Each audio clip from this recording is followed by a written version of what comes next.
Aku tak takon Wangsulana, Gog. Jarene wong urip kono sing nitahke lantarane bapa karo biyung. Lah yen pancen bener mengkono Sudarmaku sapa? Bapakku sapa, ibuku sapa, Gog? Aku takon, aku durung ngerti. Aku durung ngerti wong tuaku kuwi sapa. Oh, yung. Piye lho? Wis diaturke wae, wis jam tengah loro lho. Gek arep pindah. Nggih kula tak matur lepat nyuwun pangapunten. Mriki niku negara Guwa Barong. Negara Guwa Barong duk rumuhun ingkang truka ingkang nglenggahi negari Guwa Barong menika jejulukipun Prabu Jata Gimbal. Prabu Jata Gimbal niku duweni sedulur kadang taruna utawa adi jenenge Jatagini. Jatagini kalih Jata Gimbal niku ngedhaton teng negara mriki negara Guwa Barong. Salah setunggaling dinten sinuwun Prabu Jata Gimbal niku kedanan kalih Dewi Warasembadra. Kosok baline Dewi Jatagini. Jatagini kedanan kalih Raden Janaka. Lah niki lho. Wose mawon wose.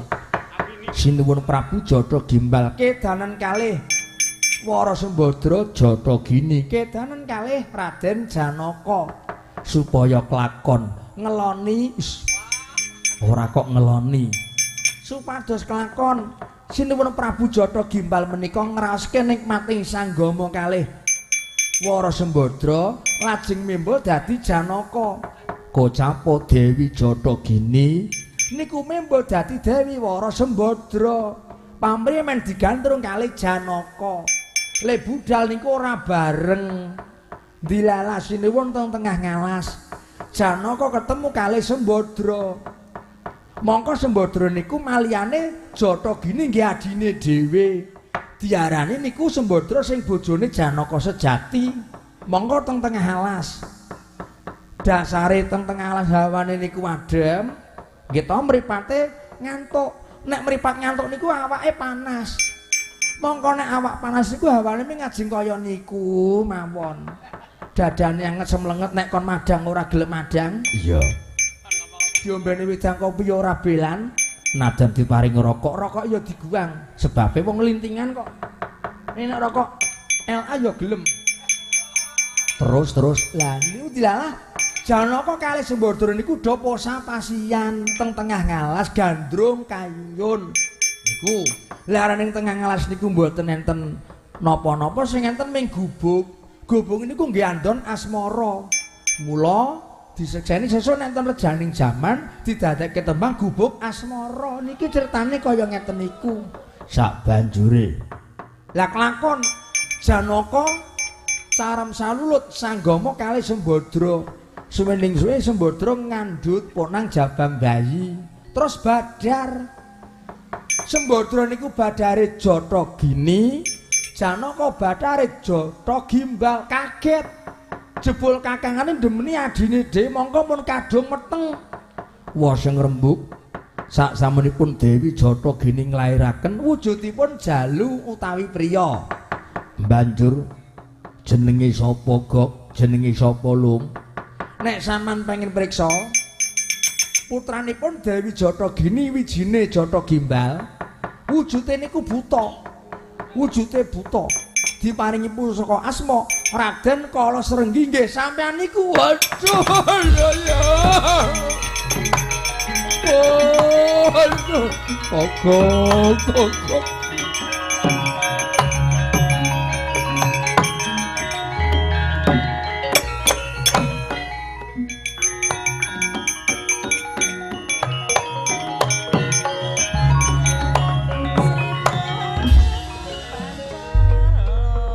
Niku wong loro do keduwung, wong loro niku do geton. Geton sebab kakangane kok ndemeni adine dhewe. Semanten ugi nggih adine dhewe niku nggih gumun Dewi Jatagini niku najan ngandhut kok niku wijine kakangane dhewe. Nek upama kok wijine wiyaga kula kinten nggih trima lah. Najan ora diopeni trima nek wijine wiyaga. Lanjur saiki Sudarmaku ana ngendi, Gog? Sudarma kono ngendi Rama Prabu Jatha Gimbal. Lah niki Sudarmamu sinuwun Prabu Jatha Gimbal niku critane ajeng males ngudi tuwuh. Wiranging kahanan niku merga pakartine Janaka. Dheweke mboten trima ketemu kali Janaka terus nuwun sewu dipateni pejah. Dadi cedhane Rama Prabu Jatha Gimbal sing mateni Janaka Suhaja Rama Prabu.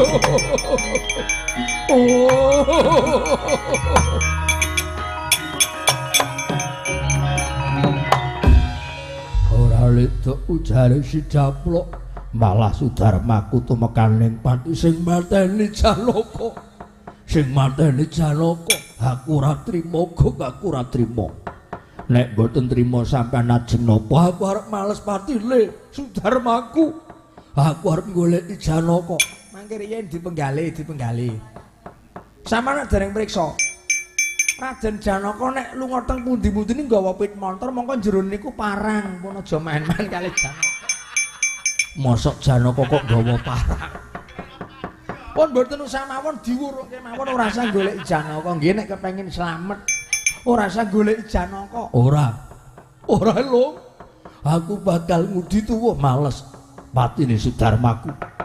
Janaka titikane kaya ngopo kok titikane nek enten satria kok bagus mantrete jane ruruh pasemone niku jenenge Janaka. Janaka niku lancuring jagat. Wong lanang siji niku bojone pirang-pirang. Mboten ming menungsa kalebu widodari sakedhi kurang sawiji. Jaman lakon pengamuke Nyimai Mantaka. Begawan ciptaning tapa niku entuk gawe wis rasane jarake ora rampung-rampung. Nek ngono Janaka tak golekane. Ora lega rasane nganti yen durung mampir patine Janaka. Janaka kudu mati saka tanganku kowe Arjuna.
Rikat lampahe reng rata tanantara prateng sukune ngarga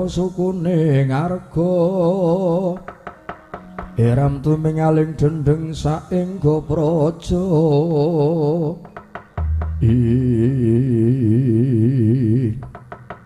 kandhik lampahipun Bambang Irawan nggenipun nedya sumusul dhateng ingkang Rama Raden Janaka. Kocapa lakuning Ditya Kala Srenggi minggah wonten Dirgantara kekemul mendung aling-alingan mega. Kekemul mendung aling-alingan mega cumlorot lakune kaya lintang kaliyan. Mulat saking katebian ana teja ingkang ngawistara agung malengkung hanging wong cahyanipun. Tinarka iku tejane Raden Arjuna ya Raden Janaka. Sanalika niyup saking Dirgantara dan gigit jangganipun Bambang Irawan satemah tugel tel aku Ludra Sirna Margalayu.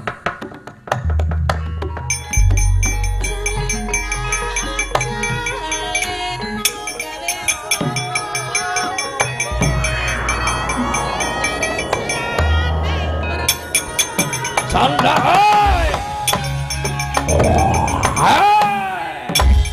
mati kowe Janaka.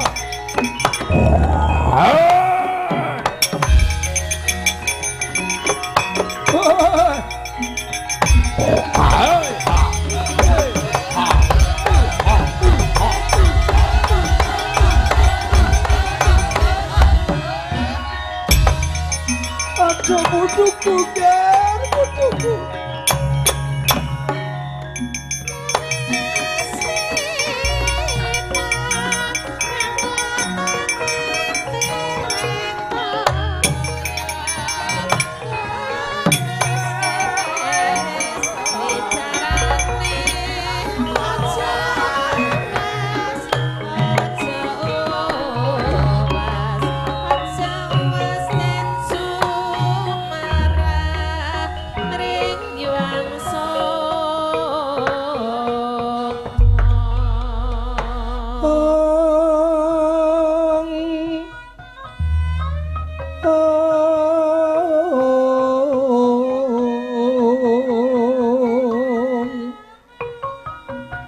kata tangi siamangis jroning tias sumadot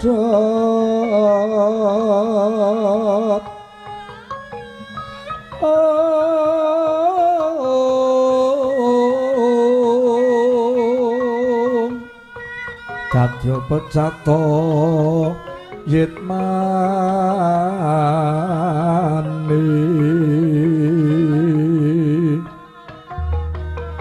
kengken maragiyo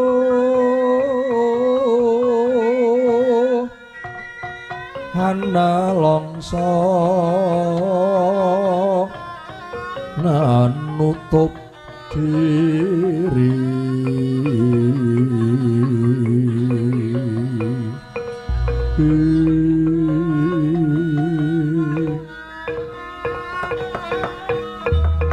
nalikane ora ing dalu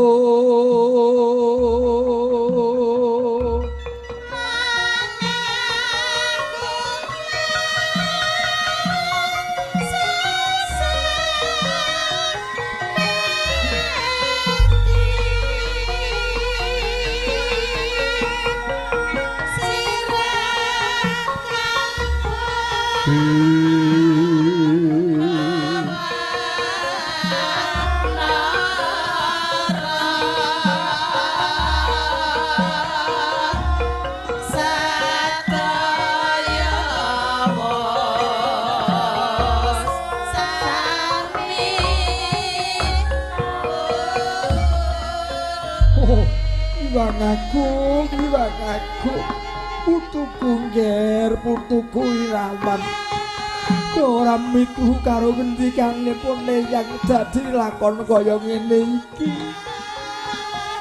pone yang wis ndikake iki dina setuwage aja kanggo lelungan adoh apa maneh karep nyeno pateni para Pandhawa nger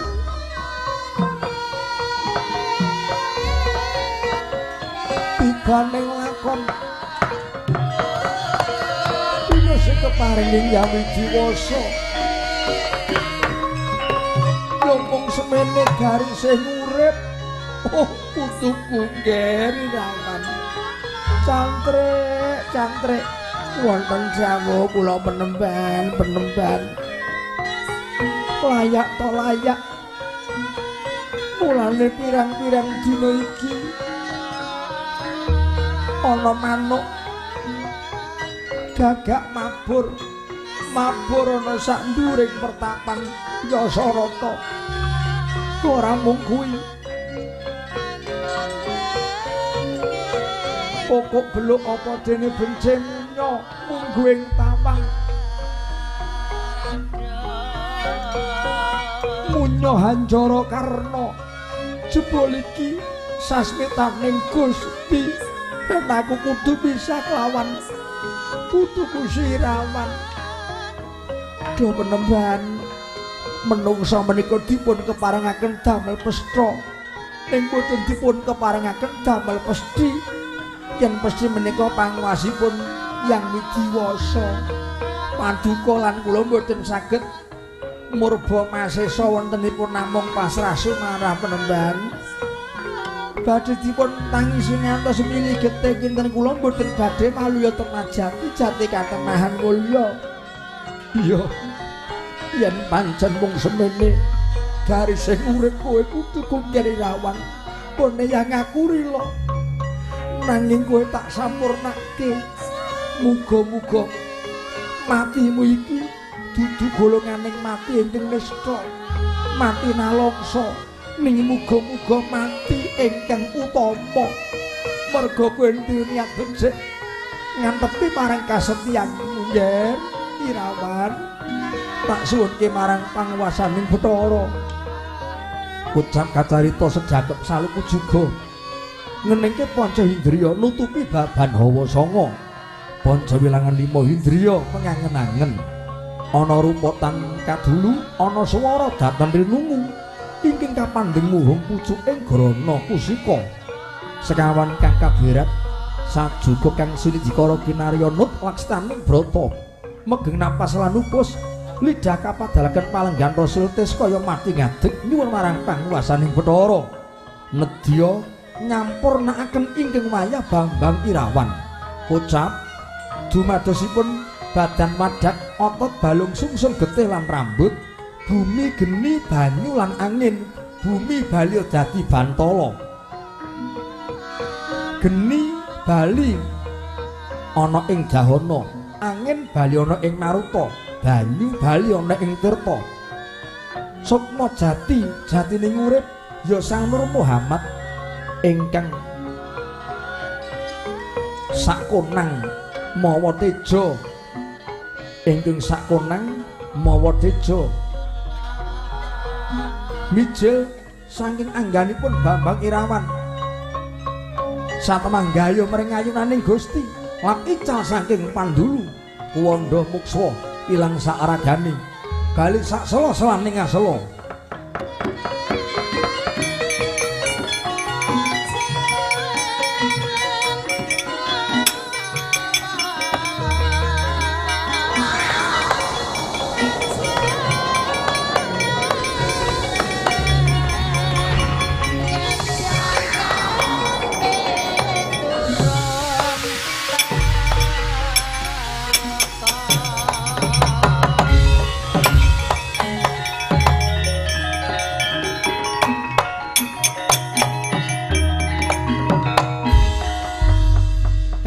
monggonku nyuwun cantre dumadining badan madak bumi geni banyu angin otot balung sungsum getih rambut wis bali sak sela-selaning ngasala katandha lemah ya wis nampa angin nampa geni nampa banyu ya wis nampa ya sing becik sing apik wong yen bisa ngene iki cantre dadi yen wong tumekaning pati wadake aja nganti bosok merga iso mapanke ana ing asale bali ana zate dene sukma jati-jati ning urip ya Nur Muhammad kuwi sing bakal ngadhep ana ing kelanggengan sowan ana ngayunaning Gusti lajeng kepareng paduka suwundi penemban kowe bali nyang pertapan aku tak goleki mantuku Angger Janaka Nger Angger Janaka pun bapa ngaturaken ketiwasan Nger